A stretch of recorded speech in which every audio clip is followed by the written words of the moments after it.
शिरोळ तालुक्यात ग्राममहसूल अधिकारी व मंडळ अधिकाऱ्यांचा 2 दिवसांचा सामूहिक रजा आंदोलनाला पाठिंबा. कोल्हापूर जिल्ह्यातील शिरोळ तालुक्यात ग्राममहसूल अधिकारी व मंडळ अधिकाऱ्यांनी 2 दिवसांची सामूहिक रजा घेऊन सुरू असलेल्या बेमुदत संपाला पाठिंबा दर्शवला आहे.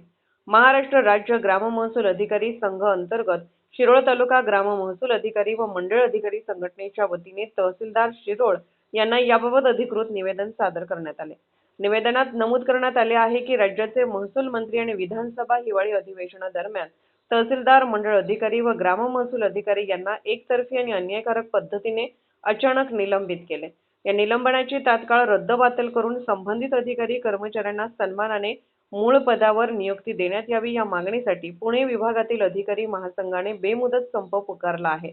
या संपास पाठिंबा दर्शवण्यासाठी कोल्हापूर जिल्हा ग्राममहसूल अधिकारी संघटनेच्या सूचनेनुसार शिरोळ तहसील कार्यालयातील सर्व मंडळ अधिकारी व ग्राममहसूल अधिकारी हे दिनांक 17 डिसेंबर 2025 ते 18 डिसेंबर 2025 या कालावधीत 2 दिवसांची सामूहिक रजा घेत आंदोलनात सहभागी होत आहेत.